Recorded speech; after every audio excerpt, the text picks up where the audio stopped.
On a sweltering Texas evening, a single father counted his last $47 while staring at an eviction notice that would shut down his struggling diner in 7 days. Then came a sound no summer heat could mask: the thunder of 13 motorcycles roaring into his empty parking lot. When their leather-clad captain stepped through the door, and later caught a glimpse of the Navy SEAL trident tattooed across his forearm, time itself seemed to freeze. What happened next transformed a quiet battle for survival into an extraordinary storm of courage, sisterhood, and unexpected hope. If true stories of second chances, unwavering loyalty, and the kind of generosity that restores faith in humanity speak to your soul, stay with us. Take a moment to subscribe to our channel and join a community of believers who know that miracles can arrive on 2 wheels. Now, settle in as we share this remarkable journey of how 13 strangers became an unbreakable family. Before we jump back in, tell us where you're tuning in from.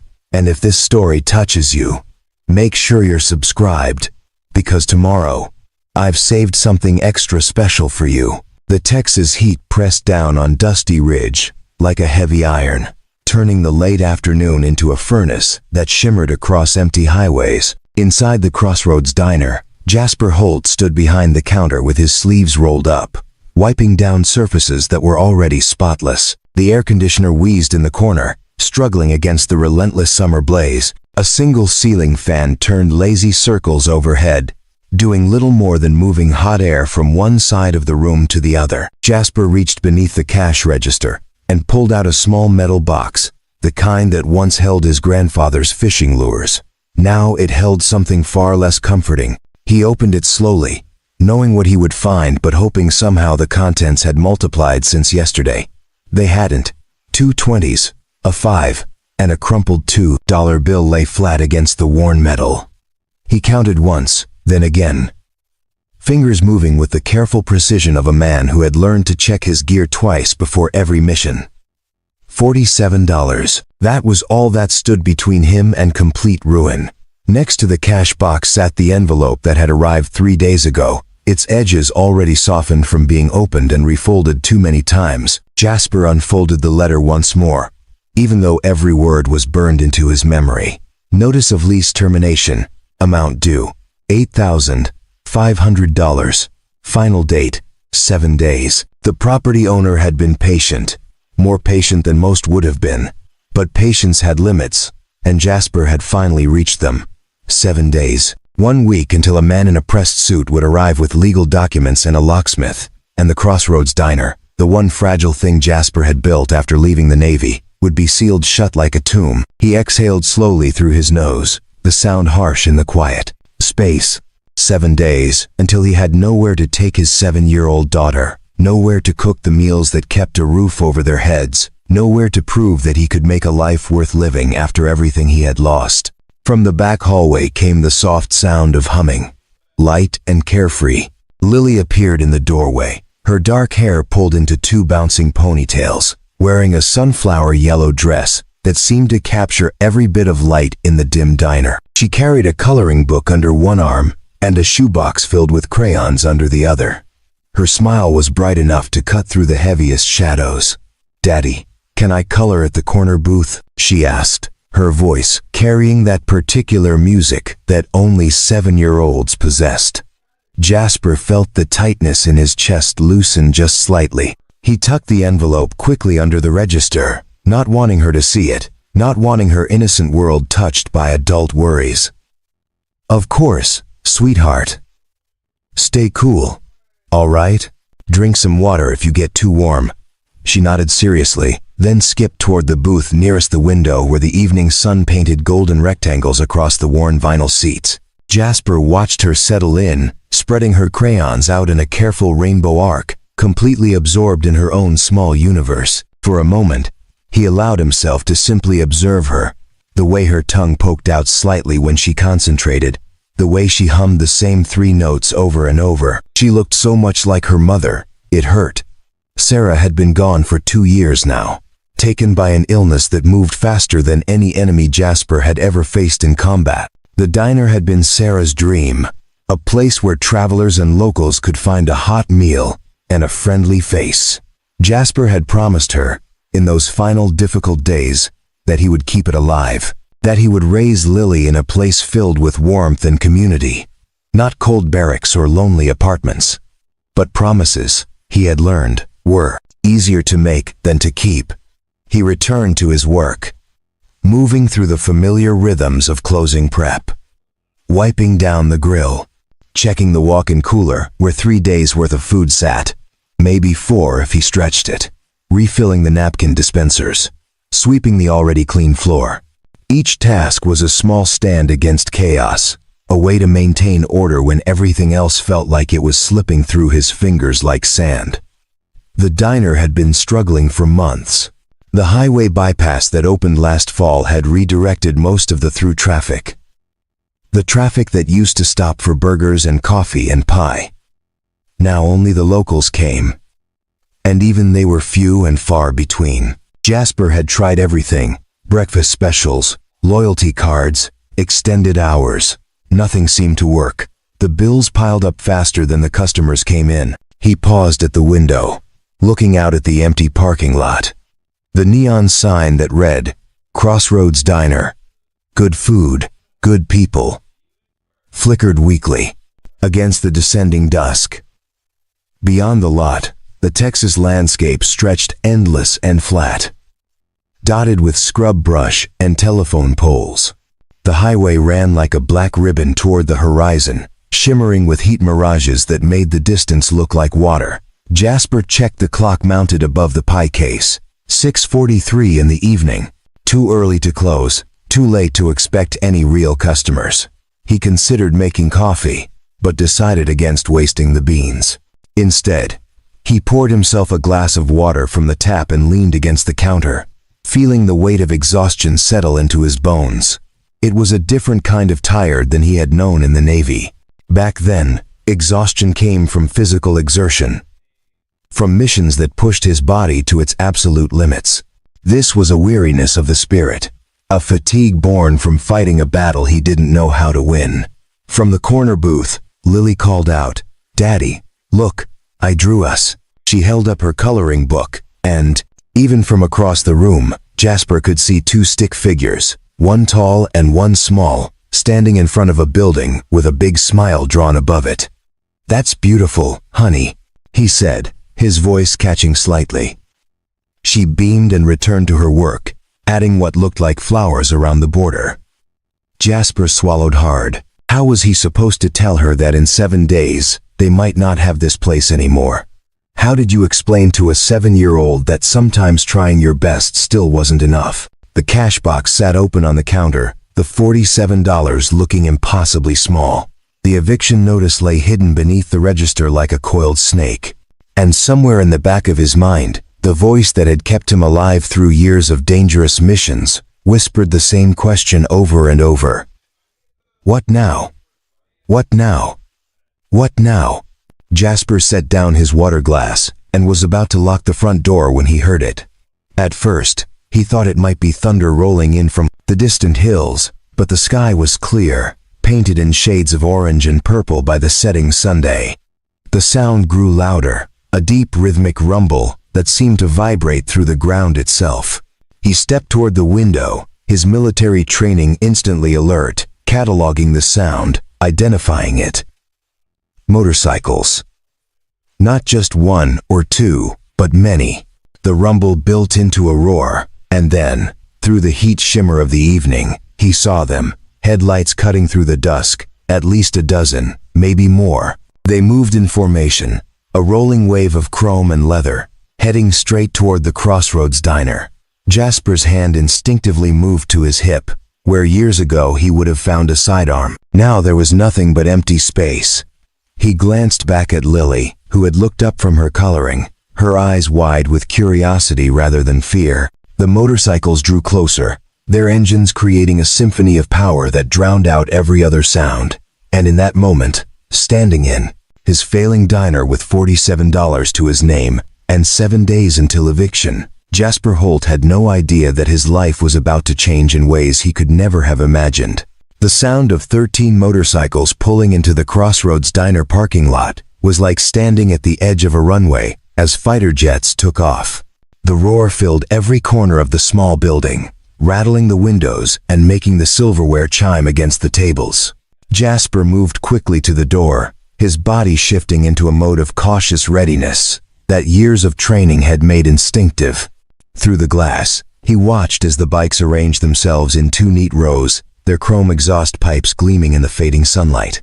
The riders dismounted with practiced synchronicity, each movement efficient and purposeful. They were all women. Jasper realized with some surprise. Each wore black leather vests adorned with patches and insignias he couldn't quite make out from this distance. Their helmets came off one by one, revealing faces of various ages, some young with defiant expressions, others older with the calm confidence of experienced riders. But it was the woman at the front who commanded his attention. Preparing and narrating this story took us a lot of time, so if you are enjoying it, subscribe to our channel. It means a lot to us. Now back to the story. She stood taller than most of the others, with long dark hair that she shook free from her helmet in one smooth motion. Even from inside the diner, Jasper could sense her authority, the way the other riders oriented themselves around her, like planets around a Sunday. She wore the same black leather vest, but hers bore additional patches on the shoulders, marks of rank or achievement. When she turned toward the diner, her eyes swept across the building with an assessing gaze that Jasper recognized. It was the look of someone used to evaluating situations quickly and making decisions that others would follow. She took 3 steps toward the door, and Jasper could see her more clearly now. Strong features, a scar that traced a thin line along her left jawbone, and eyes that were an unusual shade of amber, almost gold in the evening light. When she reached the door, she didn't immediately try to open it. Instead, she stood there for a moment, as if giving him time to decide whether to lock it or let her in. Behind her, the other 12 riders had gathered in a loose semicircle, waiting. Some shifted their weight from foot to foot, clearly exhausted. Others wiped sweat from their foreheads or stretched their backs after what must have been a long ride. But none of them moved toward the door. They waited for their leader to make the first contact. Jasper glanced back at Lily, who had climbed up on her knees in the booth to get a better view of the motorcycles. Her eyes were wide with wonder, not fear. That decided it for him. He reached for the door handle and pulled it open, letting in a wave of hot evening air and the lingering scent of engine oil and road dust. The woman at the door met his eyes directly. "We need help," she said, her voice clear and steady, with no trace of pleading or desperation despite her words. 13 riders. We've been on the road for 8 hours straight, and we're not going to make it to our destination tonight. We need water, food if you have it, and a place to rest for a few hours before we push on. Jasper's first instinct was practical assessment. 13 people. His limited supplies. The $47 that wouldn't stretch to feed even half that number. The eviction notice waiting under the register. But even as these thoughts raced through his mind, another part of him, the part that had been trained to evaluate situations from multiple angles, was processing other details. These women were organized, disciplined. The way they had parked their bikes, the way they waited without crowding the entrance, the way their leader approached with respect rather than demand, all of it spoke to a code of conduct. And there was something else, something in the woman's amber eyes that reminded him of the way his SEAL team leaders used to look before asking for one more mission, one more impossible task. It was the look of someone who didn't ask for help lightly. "How far have you come?" Jasper asked. "Left Oklahoma City at dawn," the woman replied. "Heading to a rally in El Paso, but we underestimated the heat and the distance. 2 of my riders are dealing with dehydration, and we're all running on empty." Jasper glanced past her at the assembled riders. Now that she mentioned it, he could see the signs, faces flushed red from more than just sun exposure, hands trembling slightly as they removed gloves, the way a couple of them leaned heavily against their bikes. These women had pushed themselves to their limits. He made his decision. "Come in," he said, stepping back from the door. "All of you, I'll get water started and see what food I can put together." The woman's expression shifted, surprise flickering across her features before settling into something that looked like relief mixed with respect. "Thank you," she said simply. Then she turned to her crew and raised her voice. "All right, ladies, we've got shelter. Boots clean, voices low, and remember your manners. This man's doing us a kindness." The riders moved forward, filing through the door in orderly fashion. Each one nodded or murmured thanks as they passed Jasper. He directed them toward the larger tables near the center of the diner, and they settled in with the same quiet discipline they had shown outside. Some immediately reached for the water pitchers he kept on each table, pouring glasses and drinking deeply. Others simply sat, letting their bodies relax after hours of fighting wind and heat. Lily had climbed down from her booth and now stood partially hidden behind Jasper's leg, peeking out at the newcomers with curious eyes. The leader noticed her immediately and crouched down to the young girl's level, a smile softening her stern features. "Hey there," she said gently. "What's your name?" Lily looked up at her father, who gave her an encouraging nod. "Lily," she said quietly. "That's a beautiful name." "I'm Faith," the woman replied. "We're sorry to come in so loud. I bet all those motorcycles made quite a noise." Lily nodded, then surprised both adults by asking, "Are you a motorcycle club, like in the movies?" Faith's smile widened into a grin. "Something like that. We're called the Desert Riders, and we travel all over helping people who need it. Right now, though, we're the ones who need help." "My daddy's really good at helping people," Lily said with the absolute confidence that only a 7-year-old could muster. "He makes the best grilled cheese sandwiches in the whole world." Faith looked up at Jasper, one eyebrow raised with amusement. And something else. Approval, perhaps. "Is that so? Well, we'd be honored to try them if your daddy's willing to make some." Jasper felt the weight of all those eyes on him. 13 tired women who had been riding through brutal heat, trusting their leader's judgment that this stranger in an empty diner would help them. He thought of the $47, the dwindling supplies, the 7 days until eviction. Then he thought of Sarah's voice from 2 years ago, making him promise to always be the kind of man who did the right thing, even when it was hard, especially when it was hard. "Grilled cheese it is," he said, "with tomato soup if you want it. Give me 20 minutes. A collective sigh of relief passed through the group, and several of the riders exchanged glances that spoke of gratitude beyond words. Faith stood back up, extending her hand to Jasper.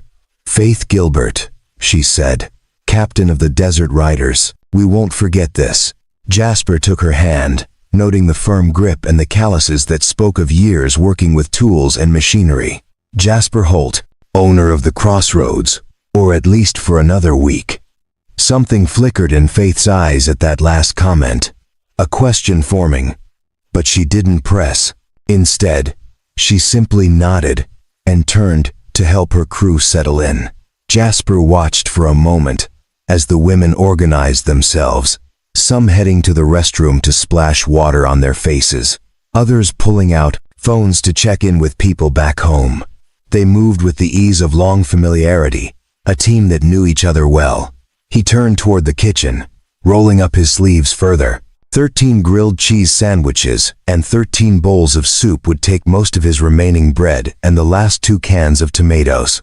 By the time he served them, he'd be down to maybe $20 worth of supplies and still $47 in cash. The math didn't work, but somehow, in this moment, it didn't seem to matter. These women needed help, and he had been trained his entire adult life to answer that call, no matter the personal cost. As he fired up the grill and started laying out bread, he heard Lily's voice from the dining room, already chattering away to some of the riders, telling them about her coloring book and the picture she had drawn. The sound of her laughter mixed with the deeper voices of the women, and for the first time in months, the Crossroads diner felt alive again. Jasper allowed himself the smallest smile as he began cooking, unaware that the woman called Faith was watching him through the kitchen window with an intensity that suggested she was seeing far more than just a man making sandwiches. The kitchen filled with the familiar sounds and smells that had always brought Jasper a measure of peace. Butter sizzling on the hot griddle, bread turning golden brown, the rich aroma of tomato soup warming in a large pot. He worked with the efficiency of someone who had cooked thousands of meals, his hands moving automatically while his mind processed the unusual situation unfolding in his dining room. 13 strangers, all women, all bikers, all depending on him in this moment. The military part of his brain noted exits, assessed potential risks, cataloged details. But the father part, the part that Sarah had nurtured and encouraged, simply focused on the task at hand, feeding people who were hungry. Through the kitchen window, he could observe the big riders as they settled into the space. They had arranged themselves across 4 tables, naturally forming smaller groups but maintaining a clear line of sight to their leader. Faith Gilbert sat at the center table, her back to the wall, a position Jasper recognized immediately. It was where he would have sat, the tactically advantageous spot that allowed her to see the entire room, both exits, and the kitchen. She was drinking water slowly, rationing it the way someone who understood dehydration would. One of the younger riders, a woman with short blonde hair and a sleeve of colorful tattoos, had moved to Lily's booth. Jasper tensed slightly, his protective instincts flaring, but he watched as the woman simply admired Lily's drawings, pointing at different colors and asking questions. Lily, never one to meet a stranger, was explaining her artistic process with the seriousness of a gallery curator. The biker listened with genuine interest, nodding along, and Jasper felt his shoulders relax incrementally. Another rider, older with silver streaks in her black hair, had stood up and started refilling water pitchers without being asked, moving from table to table with the practiced ease of someone who had worked in restaurants before. She caught Jasper's eye through the window and gave him a small nod, as if to say, "We help where we can." He nodded back, appreciating the gesture. The first batch of grilled cheese sandwiches came off the griddle perfectly, golden and crispy with cheese melted to just the right consistency. Jasper plated them quickly, adding a handful of chips to each one from his dwindling supply, then pushed through the kitchen door with 4 plates balanced along his arms, a skill he had mastered in the early days of running the diner. "First round," he announced, setting the plates down at Faith's table. The 3 women seated with her looked at the food with expressions that went beyond simple hunger. It was gratitude, raw and unfiltered. "This looks amazing," one of them said, a rider with red hair tied back in a practical braid. "Thank you so much." Jasper just nodded and returned to the kitchen for the next batch. As he worked, he found himself falling into a rhythm, the kind that came from cooking for crowds in the Navy, when he had pulled mess duty and learned that feeding people well was its own form of service. The soup reached the perfect temperature, and he began ladling it into bowls, adding a sprinkle of dried basil from a jar that was probably older than it should be but still had flavor to give. By the time all 13 riders had food in front of them, the diner had transformed. What had been a space of empty silence now hummed with quiet conversation and the sounds of people eating. Jasper noticed that none of them dove into their food with the desperation he had expected. Instead, they waited until everyone was served, and then Faith raised her water glass slightly. "To unexpected kindness," she said simply. "To unexpected kindness," the others echoed, and then they ate. Jasper busied himself in the kitchen, giving them space and privacy. He wiped down surfaces that didn't need wiping, organized supplies that were already organized. Anything to keep his hands busy while his mind raced. The reality of what he had just done was settling in. He had used up most of his remaining inventory to feed 13 strangers. The generous part of him, the part Sarah had loved, said it was the right thing to do. The practical part, the part that had to figure out how to keep his daughter fed and housed, was doing frantic calculations that never came out positive. A soft knock on the kitchen doorframe made him turn. Faith Gilbert stood there, her plate empty, her expression thoughtful. "Mind if I come in?" "It's a free country," Jasper said, which wasn't exactly an invitation but wasn't a refusal either. Faith stepped into the small kitchen, her eyes scanning the space with that same assessing gaze he had noticed earlier. She saw the commercial stove that had seen better days, the walk-in cooler with its flickering light, the prep station worn smooth from years of use. Her gaze lingered on the knife rack, noting the professional quality blades that seemed at odds with the otherwise modest equipment. "That was the best grilled cheese I've had in years," she said, leaning against the counter. "And I've eaten at a lot of diners across a lot of states." "It's simple food," Jasper replied. "Nothing fancy." "Simple food made well is better than fancy food made poorly," Faith countered. She paused, then added, "You mentioned earlier that you're the owner for another week. Mind if I ask what that meant?" Jasper's jaw tightened slightly. He didn't know this woman, didn't owe her his life story. But something about her direct gaze, and the fact that she had asked rather than pried, made him answer. "Lease is up. Can't make the payment. 7 days until they lock the doors." Faith absorbed this information without visible reaction, though Jasper thought he saw something flicker in those amber eyes. Sympathy, maybe, or recognition. "How much?" she asked bluntly. "That's not why I fed you," Jasper said quickly, his voice sharper than intended. "I'm not looking for charity." "I didn't think you were," Faith replied calmly. "But I've been in tight spots before, and I've learned that sometimes the best thing you can do is let people know what the fight looks like." Before Jasper could respond, Lily appeared in the kitchen doorway, her face bright with excitement. "Daddy, Miss Ella says she can teach me how to draw motorcycles." "Can she, please?" Jasper looked past his daughter to see the blonde tattooed rider standing in the dining room, giving him an apologetic smile, as if to say she hadn't meant to presume. Faith caught his hesitation and spoke gently to Lily. "How about we ask your dad first if it's okay to have drawing lessons? He's been working hard to feed all of us." Lily looked up at her father with those wide eyes that could melt steel. "Can I, Daddy, just for a little while?" Jasper found himself nodding despite every protective instinct telling him to keep his daughter close. "Just for a little while, and you stay where I can see you." Lily squealed with delight and ran back to the dining room, where Ella was already pulling out a sketch pad from her backpack. Faith watched the exchange with a small smile. "You're a good father," she said. "Protective, but not overprotective. That's a hard balance." "She's all I have left," Jasper said quietly, the words slipping out before he could stop them. Faith's expression softened. "I lost my dad when I was 16. Motorcycle accident, ironically enough. My mom raised me and my 2 brothers alone after that. I know what it looks like when someone's carrying more weight than they should have to."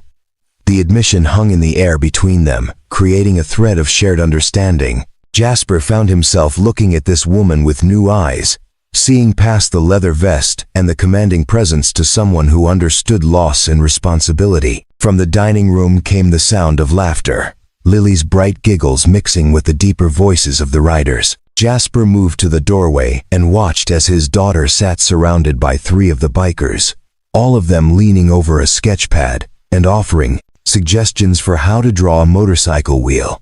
The woman with silver streaks in her hair had brought over a coloring book and was showing Lily different shading techniques. It was a scene of unexpected warmth, these road-hardened women treating his daughter with a gentleness that made his throat tighten. "We're not what people expect," Faith said, coming to stand beside him. "When folks see a bunch of women on motorcycles, they make assumptions. But the Desert Riders, we're a family. Most of us came to the road because we needed something. Safety, freedom, purpose. And we found it with each other." Jasper nodded slowly, understanding more than she might have realized. "I joined the military for similar reasons," he found himself saying. "Needed structure, needed to be part of something bigger than myself." Faith's head turned sharply toward him. "What branch?" "Navy," Jasper replied, then hesitated before adding, "Special operations." He saw the recognition dawn in her eyes, the way she reassessed him with this new information. But she didn't press for details, didn't ask the questions civilians usually asked. Instead, she simply nodded, respecting the boundary he had drawn. "That explains the way you carry yourself," she said. "I thought I recognized it." The moment stretched between them, comfortable, despite its weight. Outside, the Texas evening had deepened into night, and through the windows, Jasper could see the first stars beginning to appear.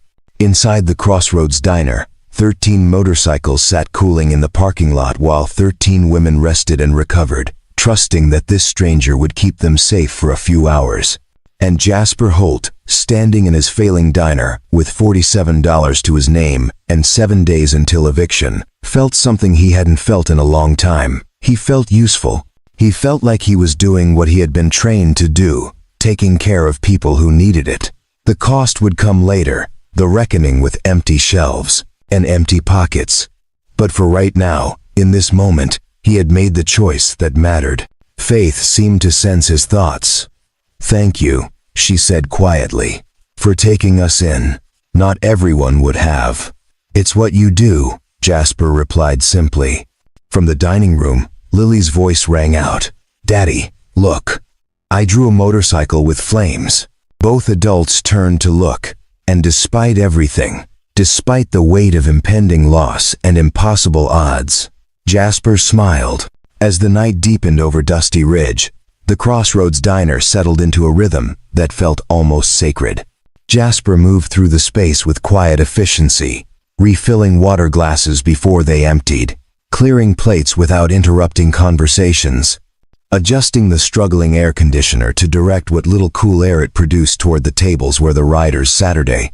He worked without fanfare, without drawing attention to himself, simply doing what needed to be done.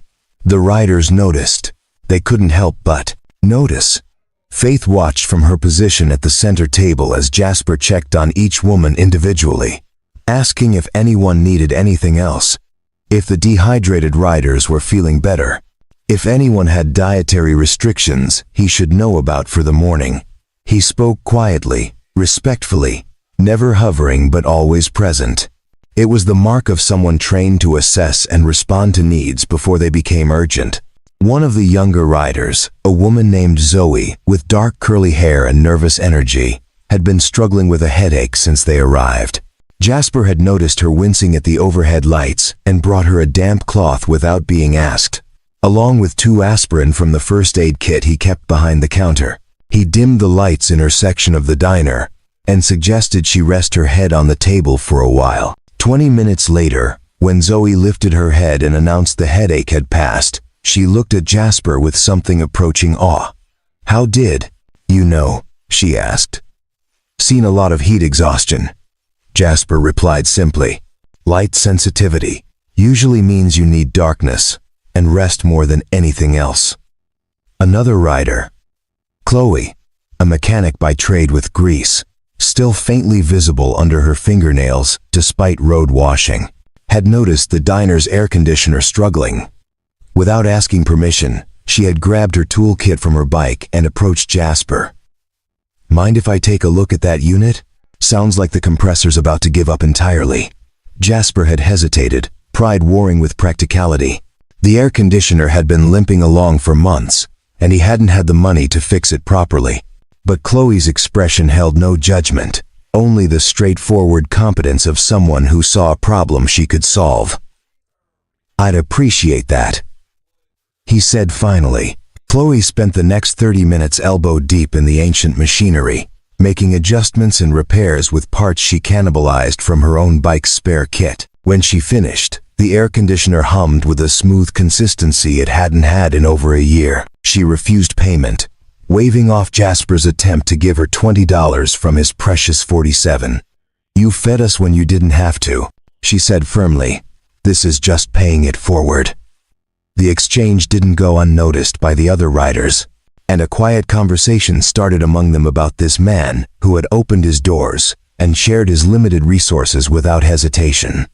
Faith found herself studying Jasper with increasing interest. There was something in the way he moved, a precision and economy of motion that spoke of extensive training. The way he positioned himself to always have a clear line of sight to both the dining room and Lily.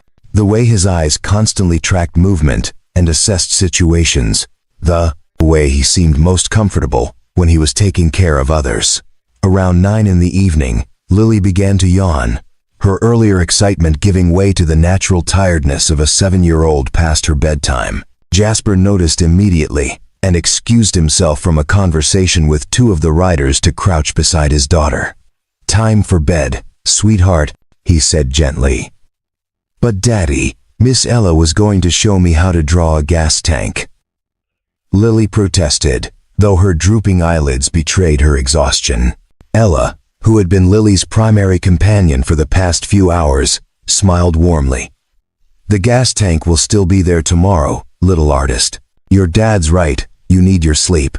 Jasper scooped Lily up, and she immediately rested her head against his shoulder, her small arms wrapping around his neck. He carried her toward the back hallway, where a small apartment served as their living quarters. As he walked, Faith watched the tenderness in his movements. The way he murmured something soft that made Lily giggle sleepily, the way he supported her weight as if she were the most precious cargo he had ever carried. When he returned 10 minutes later, his expression carried the particular exhaustion of a single parent who had just completed the nightly ritual of teeth brushing, story reading, and tucking in. But there was also peace there, a moment of pure purpose fulfilled. "She's out like a light," he announced to no one in particular. "That girl could sleep through a hurricane once she's down." "She's a sweet kid," Faith said. "You're raising her well." Jasper accepted the compliment with a small nod, but deflected it characteristically. "She raises herself half the time. I just try to keep up." The riders laughed softly at that, recognizing the humble deflection for what it was. As the night progressed, they began sharing more freely, the barriers of stranger anxiety falling away in the comfortable atmosphere Jasper had created. Stories of the road emerged, tales of long rides through desert sunsets, mechanical failures in the middle of nowhere, the camaraderie that formed when women chose freedom over convention. Jasper listened more than he spoke, but when he did contribute, his words carried weight.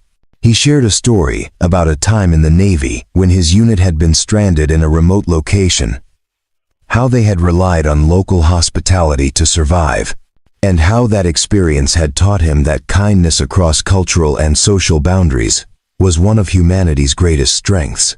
He didn't mention which remote location or what mission had stranded them there, and the riders respected that boundary. Around 11, as some of the riders began to show signs of genuine fatigue, Jasper made a decision that surprised even himself. "There's a storage room in back," he said. "It's not fancy, but I've got some old booth cushions and blankets stored there. If you want to stretch out and actually sleep for a few hours instead of just resting at tables, you're welcome to it." Faith's eyebrows rose. "That's generous, but we don't want to impose more than we already have." "You're not imposing," Jasper said firmly. "You've been on the road for over 12 hours in brutal heat. Your bodies need real rest, not just sitting upright in a booth. Besides," he added with a slight smile, "Chloe fixed my air conditioner. Least I can do is offer you a cool place to sleep." The riders exchanged glances, a silent conversation happening among them. Finally, Faith nodded. "We'll take you up on that. Thank you." Over the next 20 minutes, Jasper transformed the storage room into a makeshift dormitory.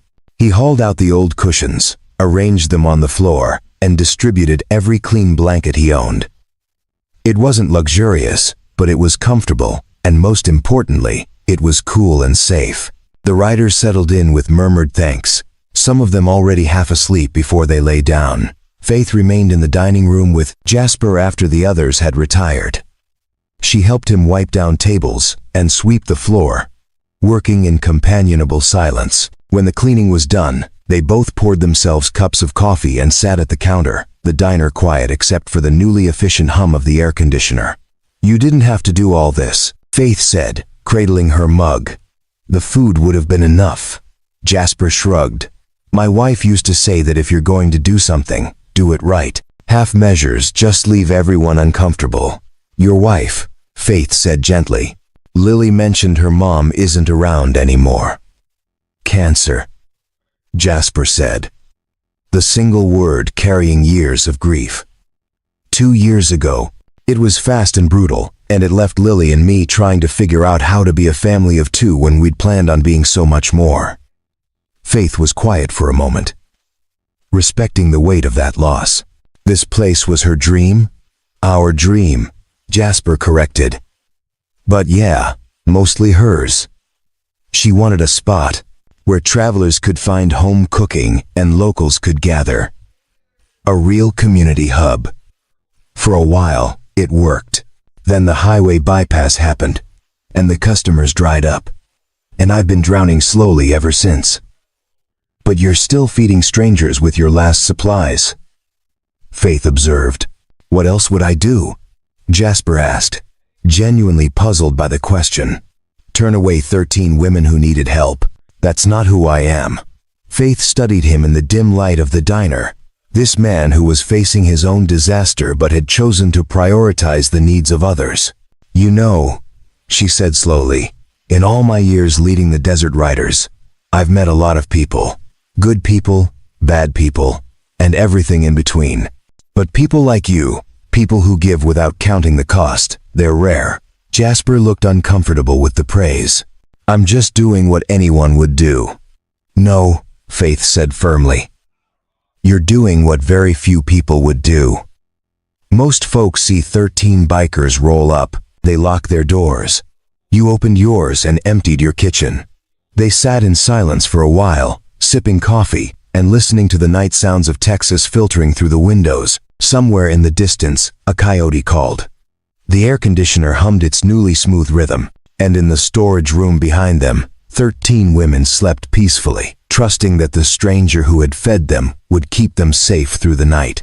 What neither of them knew was that by morning, everything would change. The careful distance Jasper maintained around his past, the mystery of who he had been before becoming a struggling diner owner and single father, would be revealed in a moment neither could predict, and that revelation would set in motion a chain of events that would transform not just the Crossroads Diner, but everyone connected to it. For now, though, there was just coffee and quiet conversation, two people who had walked difficult roads finding unexpected common ground in a small diner on a hot Texas night.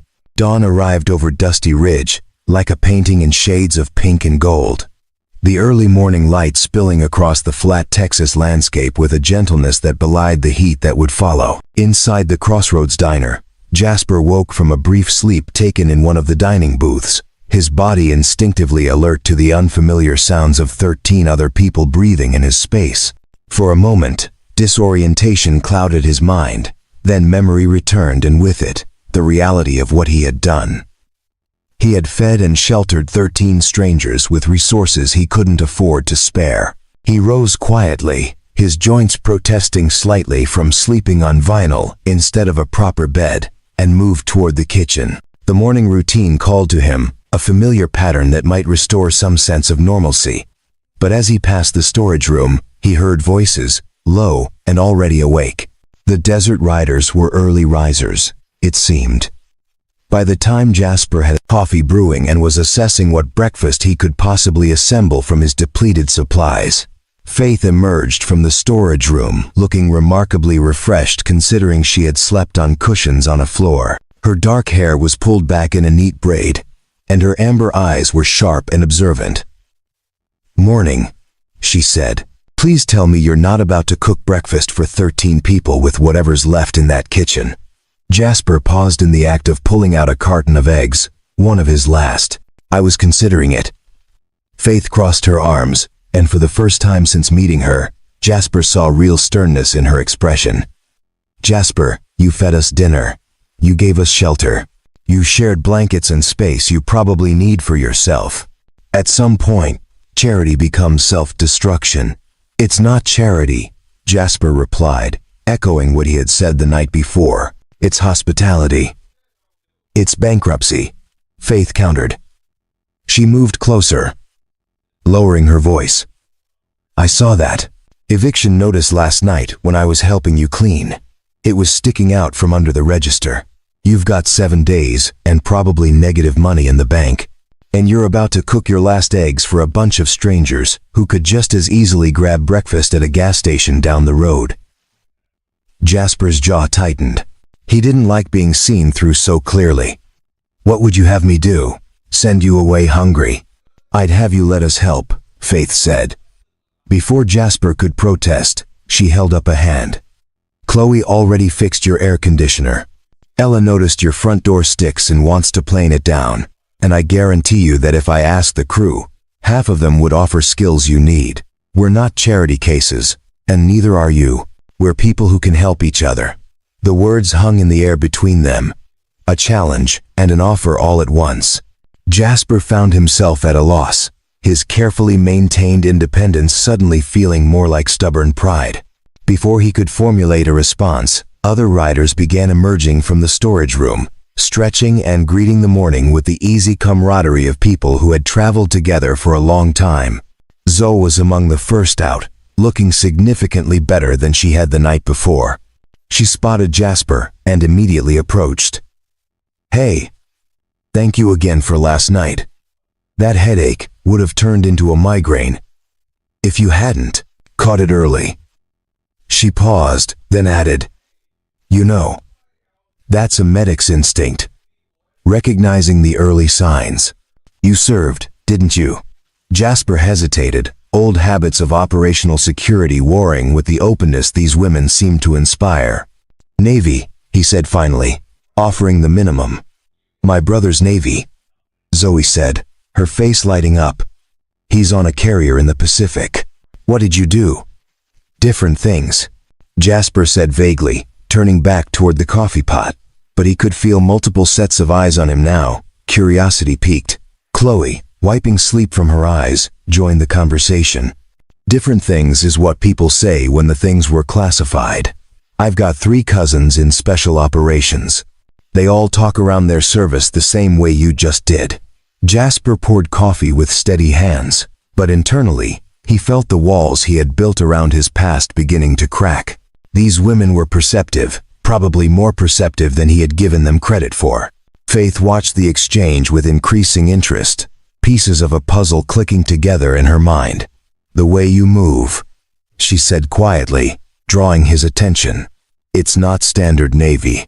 The situational awareness, the way you checked those exit routes last night, the way you positioned yourself to always see the whole room. That's advanced training. A lot of sailors get good training," Jasper deflected. "Not like that," Faith pressed gently. "My dad was Marine Recon before he died. I grew up around operators. I know what it looks like." The kitchen had gone quiet. Other conversations, trailing off. As the riders sensed something significant happening, Jasper felt cornered, not aggressively but unavoidably, by women who genuinely cared and whose respect he had earned. He set down the coffee pot and met Faith's gaze directly. "I did my time. I served with good people. And when my wife got sick, I came home to be a father. That's all that matters now." Faith held his gaze for a long moment, then nodded slowly. "Fair enough. But just so you know, whatever you did, whoever you were, it shows in how you take care of people. That doesn't go away." The moment broke as Lily's voice called from the back hallway. "Daddy, are the motorcycle ladies still here?" "We're still here, little artist," Ella called back, and Lily appeared moments later, her hair a tangled mess, wearing pajamas decorated with stars. She brightened when she saw the riders and immediately began chattering about dreams she had of motorcycles that could fly. The morning progressed with an easy rhythm. Despite Jasper's protests, the riders insisted on buying breakfast from the gas station 2 miles down the road, sending 3 bikes to return with bags of breakfast tacos, fruit, and orange juice. They spread the feast across the diner tables and invited Jasper and Lily to join them, making it clear that this was a shared meal, not charity. As they ate, Jasper found himself relaxing incrementally, drawn into conversations about routes and destinations, the best roads in America, the worst weather they had ridden through. Lily sat on Ella's lap, helping her plan a route on a paper map with colored pencils, drawing little stars at places that sounded interesting. But Faith continued to observe Jasper with a thoughtful expression. She noticed things others might miss. The way his eyes tracked movement outside the window, identifying vehicles before they came into full view, the way he unconsciously checked his watch at regular intervals, an internal chronometer still ticking from years of operations, the way he held his coffee mug, 3 fingers instead of the handle, ready to set it down and move if necessary. After breakfast, while others were packing gear and preparing bikes for the road, Faith approached Jasper one more time. They stood near the front window, watching Lily help Ella check tire pressure on one of the motorcycles under careful supervision. "Can I ask you something?" Faith said. "And you can tell me it's none of my business." "You can ask," Jasper replied neutrally. "That eviction notice says you owe $8,500. But this diner, even struggling, should generate more than that over a few months." "What happened?" Jasper was quiet for a long moment. When he spoke, his voice carried the weight of accumulated defeats. Medical bills from Sarah's illness. Insurance covered some, but not enough. I've been paying those down while trying to keep the diner afloat. Last month I had to choose between the medical debt and the lease payment. I chose the medical debt because it felt more important to honor what was spent trying to save her. That put me behind, and behind turned into too far behind to catch up. Faith absorbed this, her expression softening. "So you're not just trying to save a business. You're trying to keep a promise to your wife. And give Lily a stable home," Jasper added. "She's already lost her mother. I can't let her lose her home too." Before Faith could respond, Chloe called from the parking lot. "Boss, we should probably hit the road soon if we want to make El Paso by tonight." Faith nodded acknowledgement, but didn't move immediately. She looked at Jasper with an intensity that made him uncomfortable. "You know," she said slowly, "the Desert Riders. We're not just a riding club. We help women in crisis, women fleeing bad situations, women who need a network. But we've also been known to help good people who find themselves in impossible situations through no fault of their own." "I'm not looking for handouts," Jasper said reflexively. "I know you're not," Faith replied. "But sometimes, the strongest thing a person can do is accept help when it's offered by people who genuinely want to give it." She held his gaze for another beat, then smiled slightly. "Think about it. We'll be in El Paso for 3 days for the rally. After that, we're routing back through this way. Maybe we'll stop by again, see how things are going." Jasper found himself nodding, unsure what else to do. As Faith walked toward her bike, he felt a strange mixture of emotions: gratitude for her kindness, anxiety about his situation, and something else he couldn't quite name, a sense that this encounter with 13 strangers on motorcycles meant something more than just a single night of hospitality.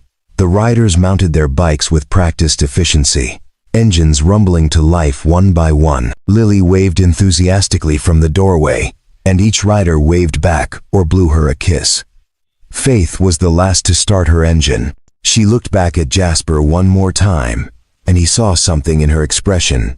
A decision forming, a plan taking shape. Then they were gone. 13 motorcycles pulling out onto the empty highway in formation, their engines fading gradually into the distance until only dust and memory remained. Jasper stood in the parking lot with Lily beside him, watching until the last bike disappeared over the horizon. "I liked them," Lily said simply. "Me too," Jasper admitted. What he didn't know was that as Faith led her crew down the highway toward El Paso, she was already composing a message in her mind. One that would go out to every chapter of the Desert Riders across the Southwest. In that message would be a story about a Navy veteran and single father who had shared his last resources with strangers, who was 7 days from losing everything, and who embodied the kind of quiet courage the Desert Riders had sworn to protect. The wheels of something larger than Jasper could imagine were already beginning to turn. 3 hours after the Desert Riders departed, the Crossroads Diner settled into an unusual quiet. Jasper worked through his morning routine with mechanical efficiency, but his mind churned with the reality of his situation. The riders had been generous in their own way, refusing to let him cook breakfast and instead sharing what they had brought from the gas station. But that didn't change the fundamental math. His supplies were critically low, his cash reserves nearly non-existent, and the clock was still ticking down to eviction. Lily played contentedly in her corner booth, drawing elaborate scenes of motorcycle adventures, seemingly untroubled by the weight pressing down on her father. Jasper envied her that innocence, even as he worked desperately to preserve it. He was wiping down the counter for the third time when he heard the distinctive rumble of a motorcycle engine approaching. His first thought was that one of the riders had forgotten something or had mechanical trouble. But when he looked through the window, he saw only a single bike, and the rider wasn't dressed in the desert rider's black leather. This was someone else, a large man in worn denim and a faded veteran's cap pulling into the parking lot. The rider dismounted, with the stiff movements of someone whose joints had seen hard miles. As he approached the door, Jasper could make out more details. Late 60s, maybe early 70s. A weathered face that spoke of years under the Sunday, and walking with a slight limp that Jasper recognized, the gait of someone carrying old combat injuries. The man entered the diner, pausing to remove his sunglasses and let his eyes adjust to the dimmer interior. When his gaze found Jasper, something flickered across his expression, recognition maybe, or assessment. "Morning," the man said, his voice gravelly but friendly. "You open for lunch?" Jasper glanced at the clock. It was barely 11, but he nodded. "Can be. What are you hungry for?" "Whatever you've got that's hot and filling," the man replied, sliding onto a stool at the counter. "Been riding since dawn, and my stomach's starting to complain." As Jasper moved toward the kitchen to see what he could assemble, the man spoke again. "Name's Patrick Bowen. By the way, I was Navy back in the day. Saw the flag sticker on your register and figured you might be a fellow veteran." Jasper turned back, noting the small American flag decal he had placed on the ancient cash register years ago, a subtle nod to his service that he rarely thought about anymore. Jasper Holt. Navy as well. Patrick's eyes sharpened with interest. "What did you do in the Navy, Jasper?" The question was casual, the kind of thing veterans asked each other all the time. But something in the way Patrick asked it, a certain intentionality, made Jasper cautious. "Little bit of everything. You?" "Submarines, mostly," Patrick said. 22 years under the water before they pensioned me off with bad knees and good stories." He paused, then added, "But I've got friends who did other things. More interesting things, if you catch my meaning." Jasper felt the familiar wariness return. He nodded non-committally and focused on preparing food, pulling together a burger and fries from his limited supplies. As he cooked, Patrick continued talking, his voice carrying the easy cadence of someone used to filling silence. "Funny thing about small diners on back highways," Patrick said.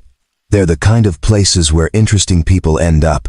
Had a friend once who ran a little restaurant after he retired from the teams. SEAL guy, always said the transition to civilian life was harder than any mission he'd run." Jasper's hands paused for just a fraction of a second, so briefly that most people wouldn't notice. But Patrick noticed.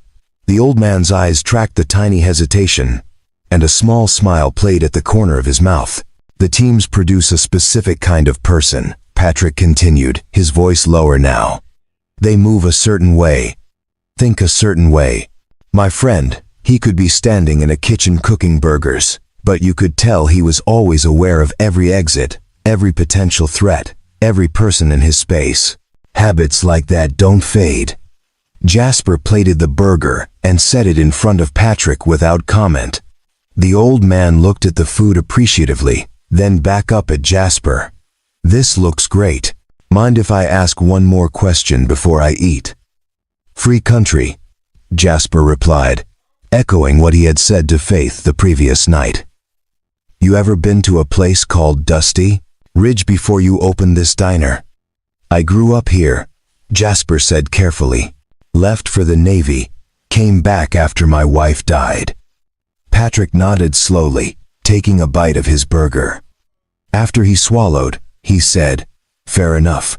I ask because I got a call this morning from a woman named Faith Gilbert. She's the captain of a motorcycle club called the Desert Riders. You know her?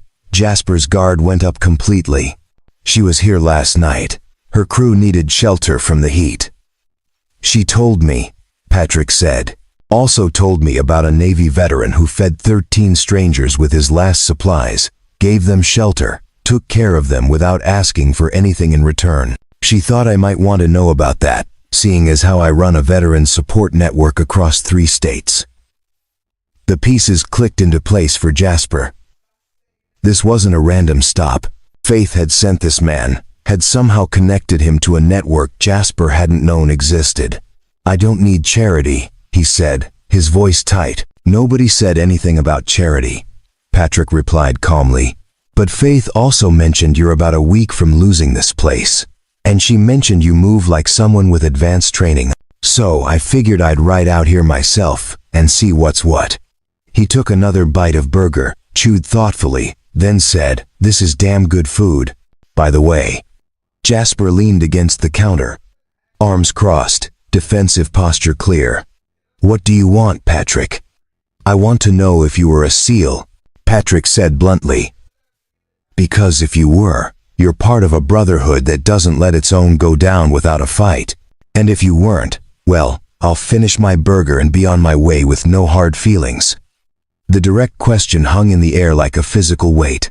Jasper thought about deflecting again, about maintaining the walls he had built around that part of his life. But something in Patrick's weathered face, the genuine concern mixed with respect, made those walls feel less necessary. Before Jasper could answer, the universe made the decision for him. Lily, who had been quietly coloring in her booth, suddenly called out, "Daddy, it's hot. Can you fix the air conditioner?" Jasper turned automatically, moving toward the thermostat, but as he reached up to adjust it, his sleeve pulled back, revealing more of his forearm than usual. And there, stark against his tan skin, was the unmistakable ink of a Navy SEAL trident tattoo. The eagle, the anchor, the pistol, the trident itself, all rendered in precise black lines that no amount of sun or time could fade. Patrick saw it, his eyes went directly to the tattoo, and his entire demeanor shifted. He straightened on his stool, his casual posture replaced with something approaching attention. "Well," he said quietly, "there's my answer." Jasper looked down at his exposed forearm, realized what had happened, and felt a strange mixture of resignation and relief. The secret he had kept carefully guarded, the identity he had wrapped in vague answers and deflections, was now visible. He slowly rolled his sleeve back down, but the gesture felt pointless. The revelation had occurred. "How long?" Patrick asked, his voice carrying a different quality now, respect mixed with understanding. 8 years active, Jasper replied, knowing there was no point in hiding anymore. "Multiple deployments. Left when Sarah got sick. Haven't talked about it much since." Patrick stood up from his stool, and despite his age and his limp, he moved with purpose. He extended his hand across the counter. "It's an honor," he said simply. "Truly." Jasper shook his hand, feeling the firm grip of another warrior, even if from a different branch and era.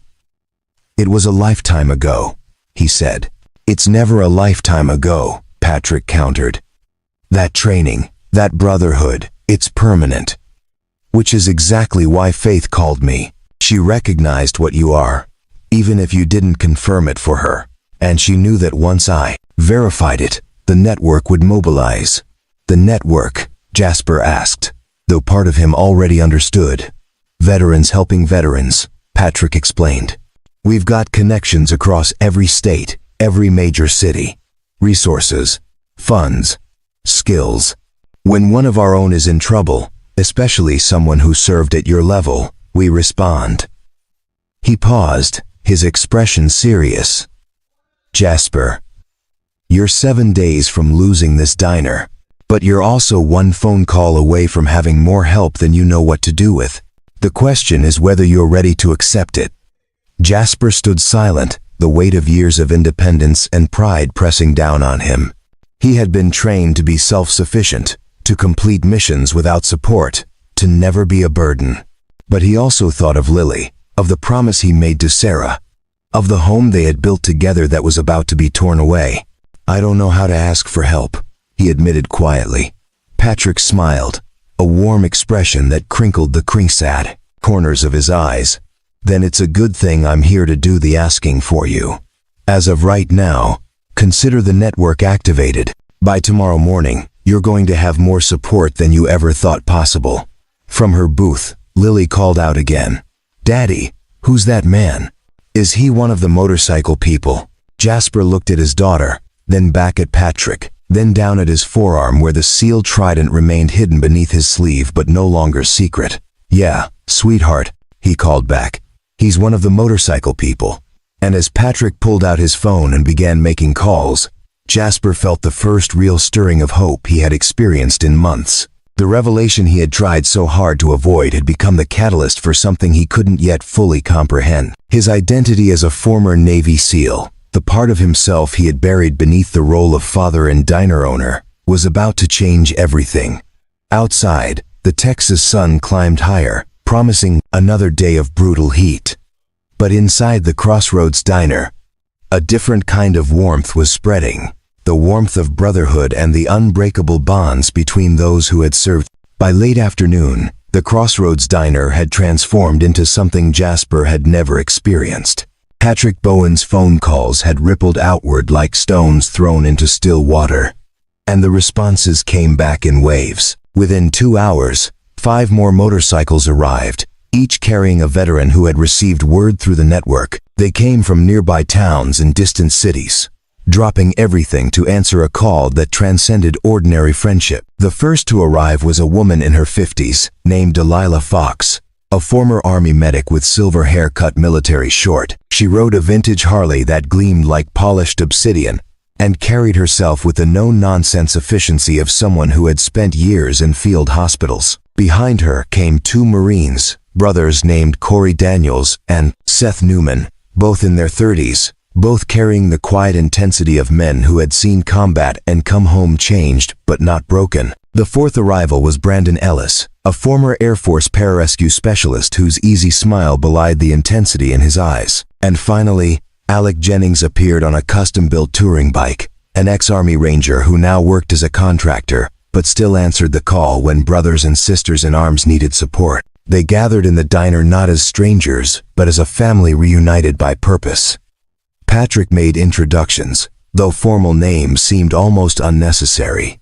These were people who understood each other on a level that went beyond words, connected by shared sacrifice, and a code that didn't end when uniforms came off. Jasper stood behind the counter, overwhelmed by the sudden influx of people who had come because of him, because of what he represented. Lily emerged from the back room where she had been napping, rubbing sleep from her eyes and staring wide-eyed at the collection of motorcycles now filling the parking lot. "Daddy, are we having a party?" she asked, her voice carrying that particular excitement only a 7-year-old could muster. Delilah, closest to Lily, crouched down to her level with a warm smile. "Something like that, sweetheart. We're here to visit your dad, and maybe help out a little bit. Is that okay with you?" Lily nodded enthusiastically, then spotted the medical insignia on Delilah's jacket. "Are you a doctor?" "I used to be a medic in the Army," Delilah explained. "I helped people when they were hurt." "Like a superhero," Lily declared with absolute certainty. The room erupted in warm laughter, and the tension that had been building in Jasper's shoulders eased slightly. These people weren't here to judge him or make him feel inadequate. They were here because he was one of them, and that meant something profound. Patrick called everyone to gather around the largest table, and what followed was a sharing circle unlike anything Jasper had experienced since leaving active duty. One by one, the veterans began telling their stories, not the sanitized versions they shared with civilians, but the real, raw truths of service and sacrifice. Corey spoke about losing half his unit in an IED attack and the survivor's guilt that haunted him for years afterward. Seth, his brother, talked about how Corey had saved his life by pulling him from a burning vehicle, and how that debt could never be repaid, but had bonded them permanently. Brandon shared the story of a rescue mission gone wrong, where he had to choose between saving equipment or saving a life, and how that choice still woke him up some nights in a cold sweat. Delilah's story was different but no less powerful. She described holding the hands of young soldiers as they died, being the last face they saw, the last voice they heard. "You carry those faces with you forever," she said quietly. "Every single one becomes part of who you are." When the circle came to Jasper, he felt the weight of all those eyes on him, expectant but not demanding. For years, he had kept his service locked away, a chapter of his life he visited only in nightmares. But sitting among people who understood, he found words beginning to flow. "I was a SEAL for 8 years," he began, his voice steady despite the emotion beneath it. "I did things I'm proud of and things that still keep me up at night. I lost teammates who were more like brothers than friends. And when my wife got sick, when I had to choose between the teams and being there for her and our daughter, it felt like losing part of myself." He paused, looking at Lily, who sat on Delilah's lap, listening with serious eyes. "But I'd make that choice again in a heartbeat. Sarah needed me. Lily needed me. And this diner, it was supposed to be our way of staying connected to community, of building something that mattered after all the years of tearing things down." Patrick placed a hand on Jasper's shoulder. "You didn't stop serving. You just changed your mission." The simple statement hit Jasper with unexpected force. He had spent 2 years feeling like he had abandoned something essential, like coming home meant giving up his identity as a warrior. But Patrick's words reframed everything. Taking care of Lily, keeping the diner open, feeding strangers who needed help, those were all forms of service too. Alex spoke next, sharing his own struggle with transitioning to civilian life, how he had felt lost and purposeless until he found work that allowed him to use his skills in new ways. "The mission doesn't end," he said. "It just evolves.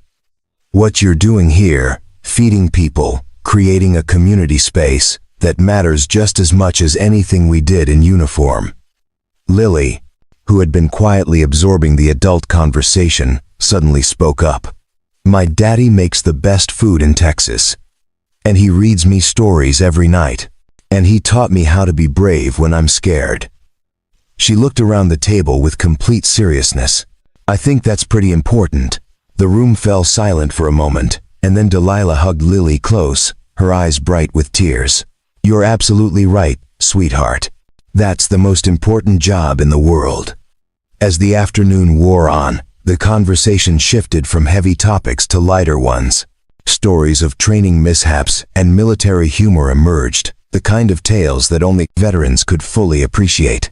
Brandon recounted a parachute malfunction that should have been terrifying but ended up being absurdly funny. Seth and Corey traded stories about their drill instructor who had terrorized them but ultimately shaped them into Marines. Jasper found himself laughing, genuinely laughing, for the first time in months. The weight he had been carrying felt lighter, not because his problems had disappeared, but because he was no longer carrying them alone. These people understood him in ways that civilians never could. They had walked similar paths, faced similar demons, and emerged with the same determination to keep moving forward. As evening approached and the Texas sky turned shades of orange and purple, Lily presented each veteran with a drawing she had made during their stories. For Patrick, she drew a submarine surrounded by fish. For Delilah, a medic helping a soldier. For each person, she had captured something essential about their story in her simple, heartfelt way. The veterans accepted these drawings like precious gifts, carefully folding them and tucking them into pockets or saddlebags. Brandon held his drawing, which showed a parachute in the shape of a heart, and said with genuine emotion, "I'm going to frame this and put it on my wall." As darkness settled over Dusty Ridge, the group stood together outside the diner, united by stories shared and bonds strengthened. Jasper looked at these people who had been strangers hours ago and felt a connection deeper than casual friendship. They were his tribe, his family, in a way that transcended blood. And tomorrow, Patrick had promised, the real mobilization would begin. That night, after Lily had fallen asleep and the visiting veterans had departed to find lodging at a motel 10 miles down the highway, Patrick and Jasper sat alone in the quiet diner. The neon sign outside flickered its tired rhythm, casting alternating shadows across the empty tables. Patrick had his phone out, scrolling through messages that had been arriving steadily since his initial calls that afternoon. "You need to understand something," Patrick said, his weathered face serious in the dim light. "What's about to happen is going to feel overwhelming. When the veteran network activates for someone who served at your level, the response is massive. We're talking about people from 6 states mobilizing resources, money, time, and skills. Are you ready for that?" Jasper gripped his coffee mug, feeling the warmth seep into his hands. "I don't know if I have a choice. 7 days isn't enough time for me to fix this on my own." "You always have a choice," Patrick corrected gently. "But I'm glad you're willing to accept help, because what I'm about to do is send out a call that will reach every veteran organization, every motorcycle club, every support network from here to California. By morning, this diner is going to be the center of something bigger than you can imagine." He began, typing on his phone, his thick fingers moving with surprising dexterity across the screen. "I'm writing this carefully," he explained as he worked. "I'm telling them about a Navy SEAL who left the teams to care for his dying wife and raise his daughter alone. About a man who opened a diner as a community space, honoring his wife's dream. About someone who just fed and sheltered 13 strangers with resources he couldn't afford to share. And about how he's 7 days from losing everything because he chose to pay medical bills instead of rent." Jasper listened as Patrick continued. "I'm telling them that this is a brother who needs his family. That we have 1 week to save not just a business, but a home for a little girl who's already lost her mother. And I'm telling them that every dollar contributed, every hour of labor donated, every skill offered, goes directly toward keeping this light burning." Patrick paused, reading over what he had written. Then he looked up at Jasper. "Last chance to back out. Once I send this, there's no stopping what comes next." Jasper thought of Lily sleeping in the back room, of Sarah's dream dying along with her memory, of the eviction notice that felt like a death sentence. He thought of Faith and the Desert Riders, of the story shared that afternoon, of the feeling of being part of something larger than himself again. "Send it," he said quietly. Patrick's finger hovered over the send button for one more moment, then pressed down. The message flew into the digital ether, carrying with it a call to arms that would echo across the Southwest. Within minutes, the first responses began arriving. "Phoenix Veterans Coalition. We're in. How much do you need?" "San Antonio Riders. Mobilizing a convoy. Will arrive by noon tomorrow." "El Paso Military Support Network. Standing by for deployment orders." The messages came faster, each one representing individuals, groups, and organizations ready to help. Patrick's phone buzzed continuously as veterans from all branches, all eras, all walks of life responded to the call. Some offered money. Others offered skills in construction, accounting, marketing, or legal services. Several motorcycle clubs announced they were organizing supply runs. Faith Gilbert's response came through within 20 minutes. "Desert Riders reversing course. We'll be there by dawn with full crew and every chapter we can reach. This is our priority mission now." Patrick showed Jasper the flood of responses, his eyes bright with satisfaction. "This is what we do. This is who we are. When one of our own needs help, the entire family responds." By midnight, Patrick had coordinated responses from over 40 different organizations and individuals. A spreadsheet had been created tracking commitments, financial donations already totaling over $15,000, pledges of labor from contractors and electricians, offers of food supplies from restaurant owners who were veterans themselves, and even legal assistance from a JAG officer who had retired to practice civilian law. "The Desert Riders are bringing their full network," Patrick explained, scrolling through messages. "That's not just the 13 who were here yesterday. That's every chapter from here to the California coast. We're looking at potentially 200 motorcycles arriving over the next few days." Jasper felt his throat tighten. 200. At least, Patrick confirmed. "And they're not coming empty-handed. Faith is organizing supply chains, food donations, equipment." She's treating this like a military operation, because that's what it is. A mission to save one of our own. As the night deepened, more responses arrived. A veteran-owned roofing company in Austin offered to repair the diner's aging roof for free. A former Navy chef who now ran a catering business pledged to supply a week's worth of food. A legal aid society specializing in veteran affairs offered to negotiate with the property owner and review Jasper's lease terms. Patrick made call after call, coordinating efforts, organizing arrival times, ensuring that the massive influx of help would be structured rather than chaotic. He spoke with the efficiency of someone who had done this before, who understood how to transform goodwill into effective action. Around 2 in the morning, Patrick finally set down his phone and rubbed his tired eyes. "Tomorrow is going to change your life," he said simply. "By this time tomorrow night, your problems are going to be solved, and you're going to have a community behind you that will never let you fall again." Jasper didn't know what to say. The magnitude of what was happening felt surreal. He had spent months struggling alone, watching his world slowly collapse, believing that asking for help was weakness. Now, because of a single revealed tattoo and one phone call, an army of support was mobilizing on his behalf. "Why?" he finally asked. "Why do all this for someone you barely know?" Patrick's answer was immediate and certain. "Because you're one of us. Because you served with honor. Because you sacrificed for your family. Because you gave your last resources to help strangers. And because when one veteran falls, we all fall a little bit. We save each other because that's what family does." As dawn approached, painting the eastern sky in shades of gray and pink, Jasper stood at the window of his diner, watching the empty highway. But he knew it wouldn't be empty for long. Soon, that road would fill with motorcycles and trucks, with people and purpose, with the thundering arrival of a community coming to save one of their own. Behind him, Patrick dozed in a booth, his phone still clutched in his hand, still receiving messages from across the Southwest. And in the back room, Lily slept peacefully, unaware that by the time she woke, her world would be transformed by the unstoppable force of veterans taking care of their own. The mobilization was complete. Now came the thunder. Dawn broke over Dusty Ridge with a clarity that seemed almost prophetic. Jasper stood in the parking lot of the Crossroads Diner, coffee mug in hand, watching the eastern horizon as the sun painted the sky in brilliant oranges and golds. The morning air still held a hint of coolness before the Texas heat would assert itself.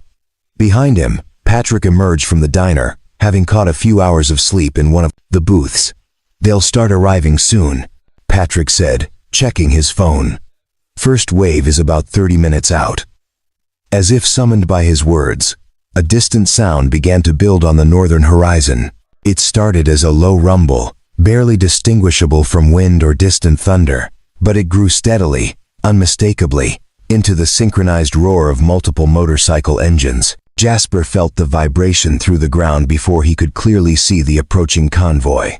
Then they appeared, cresting the slight rise in the highway like a vision from another world. Motorcycles stretched in formation, as far as the eye could see, at least 50 in the first wave alone. The Desert Riders led the formation, Faith Gilbert at the point, her black leather vest and dark hair unmistakable even at a distance. Behind her, the bikes rolled in precise columns, chrome and steel catching the morning light, like a river of metal flowing towards salvation. The sound built to a crescendo that rattled the windows of the diner. Lily appeared at the door, awakened by the thunder, her eyes wide with wonder. "Daddy, what's happening?" "Help is arriving, sweetheart," Jasper said, his voice thick with emotion he couldn't quite name. The first wave pulled into the parking lot with practiced precision, filling every available space before overflowing onto the shoulder of the highway. Engines cut one by one, leaving a profound silence that felt almost sacred after the roar. Riders dismounted, removing helmets to reveal faces of every age and background, united by purpose. Faith approached first, her stride confident and purposeful. She extended her hand to Jasper, and when he took it, she pulled him into a brief, fierce embrace instead. "We came back," she said simply, "and we brought everyone." Behind the motorcycles, trucks began arriving. Pickups loaded with lumber, panel vans filled with tools, box trucks carrying supplies. Veterans emerged from every vehicle, some in motorcycle leathers, others in casual clothes, but all moving with the same determined energy. Patrick stepped forward, raising his voice to address the growing crowd. Listen up. We have 7 days to save this diner and this family. That means we work smart and we work together. I need skilled contractors over here, electricians and plumbers to the left, anyone with restaurant or business experience by the entrance. The crowd organized itself with military efficiency. Within minutes, teams had formed around different tasks. A group of contractors began assessing the building's structural needs, walking the perimeter and taking notes. Electricians disappeared inside to evaluate the wiring. A former Marine who now owned a restaurant chain in Arizona took over the kitchen, inventorying supplies and planning menu improvements. More waves arrived throughout the morning. The second convoy brought nearly 75 motorcycles from chapters across New Mexico and West Texas. The third wave, arriving just before noon, included riders from as far as Nevada and Southern California. By early afternoon, the parking lot and surrounding area held over 200 motorcycles, their collective presence transforming the lonely highway stop into something resembling a festival. But this was no party. This was a mission, executed with the precision of a military operation. Teams worked simultaneously on multiple fronts. The roof crew tore off old shingles and began laying new weatherproof material. Inside, painters refreshed walls while electricians rewired outdated fixtures. The ancient air conditioning unit that Chloe had temporarily fixed was replaced entirely with a new, energy-efficient system donated by a veteran-owned HVAC company. Delilah organized a medical station, checking on workers for heat exhaustion and treating minor injuries. Brandon coordinated logistics, ensuring supplies reached the right teams at the right times. The Newman brothers, Corey and Seth, led a landscaping crew that transformed the scrubby parking lot borders into neat, welcoming spaces with drought-resistant plants. Faith found Jasper mid-afternoon, standing somewhat dazed by the scope of activity swirling around him. "You okay?" she asked, concern evident in her amber eyes. "I don't know what I am," Jasper admitted. Grateful, overwhelmed, confused about why all these people care. "They care because you're worth caring about," Faith said firmly. "And because this is what community means. Real community. Not the hollow kind. When we say we take care of our own, this is what that looks like." A woman approached carrying an envelope, one of dozens of veterans who had contributed financially. "This is from the San Antonio chapter," she said, pressing it into Jasper's hands. $3,000. "We heard you needed 8,500 total.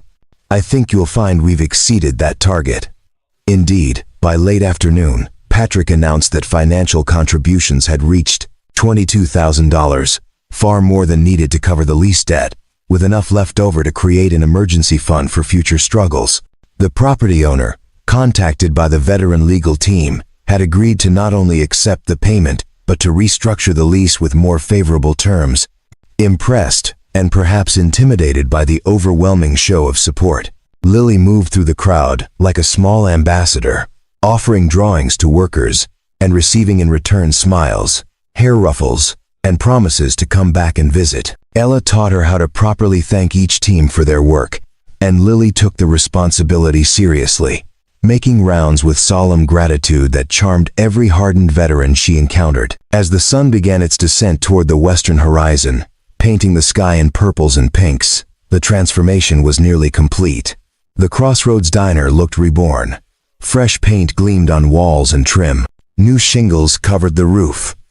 Updated lighting, fixtures cast warm, welcoming glows. The parking lot, cleared and releveled, could accommodate twice as many vehicles as before.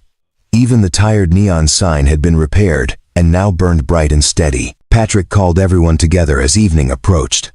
Over 200 people gathered in and around the diner, faces tired but satisfied, united by the knowledge of work well done. He stood on the diner's front step, Jasper beside him, Lily in her father's arms. "Today," Patrick announced, his gravelly voice carrying across the assembled crowd. We didn't just save a diner. We proved that the bonds forged in service never break. We demonstrated that when one of our own falls, an army rises to lift them back up. This place, the Crossroads Diner, is now officially a recognized stop on every veteran motorcycle route in the Southwest. A safe haven, a place of welcome, a reminder that we take care of our family. The crowd erupted in cheers and applause. Motorcycle engines fired up in celebration, creating a thunderous symphony that echoed across the Texas landscape. Faith stepped forward and handed Jasper a plaque that read, Crossroads Diner, a veteran safe haven, established with honor, maintained with brotherhood. Jasper tried to speak, to express gratitude that felt too large for words. His voice broke on the first attempt. He cleared his throat and tried again. I spent 2 years thinking I was alone, thinking that leaving the teams meant leaving behind everything that defined me. Today, you showed me that brotherhood doesn't end. That service takes many forms. That family isn't just blood, it's choice. You chose me, chose my daughter, chose to care when you had every reason to stay away. I will spend the rest of my life trying to be worthy of what you've given us. He paused, looking at Lily, then at Faith, then at the sea of faces before him. This diner will always be open to those who need it. Any veteran, any traveler, anyone struggling, the light will stay on and the door will stay open. That's my promise to you, and to Sarah's memory. The applause that followed felt like thunder and warmth combined. As darkness settled over Dusty Ridge, the parking lot became an impromptu celebration. Food appeared from seemingly nowhere. Grills fired up. Music played from bike speakers. The Crossroads Diner, once dying in isolation, now pulsed with more life than it had ever known. Jasper stood amid it all, his daughter asleep against his shoulder, watching his family, this chosen family of veterans and riders, celebrate not just his salvation but the power of community itself. The transformation was complete, and tomorrow, when the convoy dispersed and the riders returned to their roads, the Crossroads Diner would stand as a permanent testament to what happens when good people refuse to let one of their own fall. 6 months later, the Crossroads Diner stood as a beacon along the Texas highway, its renovated structure gleaming under the autumn Sunday. The neon sign, now reading, Crossroads Diner, a veteran safe haven, burned bright even in daylight, a symbol of resilience and community that had become known across the Southwest. Inside, the lunch rush was in full swing, tables filled with a mix of local regulars, passing travelers, and veterans who had heard about the place where one of their own had been saved by the Brotherhood. Jasper moved through the bustling space with practiced ease, balancing plates and greeting customers by name. His movements still carried that same military precision, but now there was lightness to them, a peace that had been absent for years. The financial burden that had nearly crushed him was gone, replaced by a thriving business that had become more than just a diner. It was a gathering place, a support center, a living testament to what community could accomplish. Lily, now 8 years old, and growing more confident by the day, sat at the corner booth doing homework while simultaneously greeting every veteran who walked through the door. She had appointed herself the official welcomer, maintaining a guest book where riders signed their names and left messages. The book was already on its 3rd volume, filled with stories and gratitude from people whose lives had been touched by this place. The kitchen had been transformed under the guidance of veteran chef consultants who had taught Jasper new techniques and helped him develop a menu that honored Sarah's original vision while expanding it. The walk-in cooler stayed well stocked now, thanks to regular supply donations from veteran-owned food distributors who had made the Crossroads a permanent stop on their routes. But the most significant change wasn't visible in the renovations or the thriving business. It was in Jasper himself. The isolation that had defined his post-military life had been replaced by connection. Patrick Bowen stopped by twice a month, always bringing news of other veterans who needed support, turning the diner into an informal coordination center for the regional network. The desert riders made the Crossroads a regular stop on their routes, Faith Gilbert's visits becoming increasingly frequent and increasingly personal. As if summoned by thought, the familiar rumble of motorcycles announced an arrival. Jasper looked through the window to see Faith leading a group of 7 riders into the parking lot. His heart did that small skip it always did when she appeared. A feeling he had finally admitted to himself meant something deeper than friendship. Faith entered with her characteristic confidence, but her smile when she saw Jasper was warm and unguarded. She had become a regular fixture in his life and Lily's, her visits extending from hours to days, her presence shifting from helper to partner in ways both business and personal. "Brought some friends who wanted to see the famous crossroads," she announced, gesturing to the riders behind her. "And I brought something else." She produced a folder from her jacket. "Legal papers. The property owner has agreed to sell you this building and the land. The veteran fund has covered half the purchase price as a grant. The other half can be paid over 10 years at 0 interest." Jasper took the folder with hands that trembled slightly. Ownership, permanence, security for Lily's future. "I don't know what to say." "Say you'll sign them," Faith replied, her amber eyes holding his with an intensity that spoke of more than business. "Say you'll let this place become everything it was meant to be. And maybe," she added more softly, "say you'll consider letting someone help you run it." The implications hung in the air between them, witnessed by the diner full of people who had become their extended family. Lily looked up from her homework, her face breaking into a knowing smile that suggested she understood exactly what was happening. "I think that sounds perfect," Jasper said quietly, holding Faith's gaze. As the afternoon sun streamed through the windows of the Crossroads diner, illuminating tables filled with laughter and community, Jasper Holt felt something he had thought lost forever. Not just hope, but certainty. Certainty that he had found his place in the world again.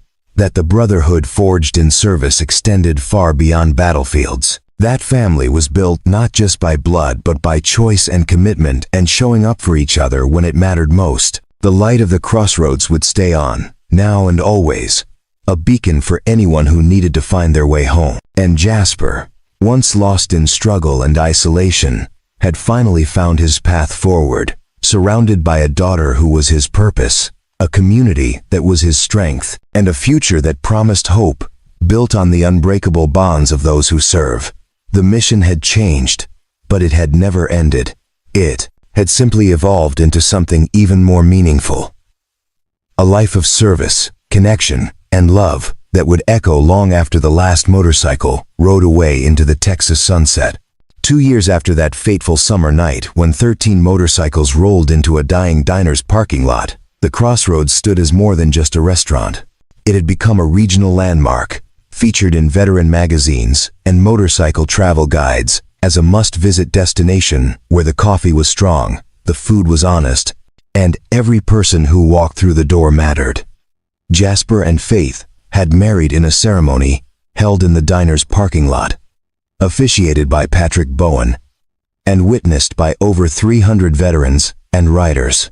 Lily served as the flower girl, wearing a custom leather jacket emblazoned with "Daughter of a Seal, Sister to the Road." The Crossroads now hosted monthly gatherings where veterans struggling with transition could find support, resources, and most importantly, understanding. A small apartment above the diner had been converted into temporary housing for veterans in crisis, a rotating safe haven funded by the network that had saved Jasper. On the wall behind the counter, next to Sarah's photograph, hung a framed collage of images from that miraculous week when community had conquered desperation, and below it, a simple plaque with words that Jasper read every morning. "The light stays on, the door stays open, always." Because some promises, once made to brothers and sisters in arms, to families found and built, to memories honored and futures secured, were meant to last forever. The thunder of approaching motorcycles remained a constant sound on the Texas highway, each arrival a reminder that no veteran ever had to face their battles alone. Up next, you've got 2 more standout stories right on your screen. If this one hit the mark, you won't want to pass these up.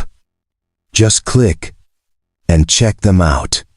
And don't forget to subscribe and turn on the notification bell so you don't miss any upload from us.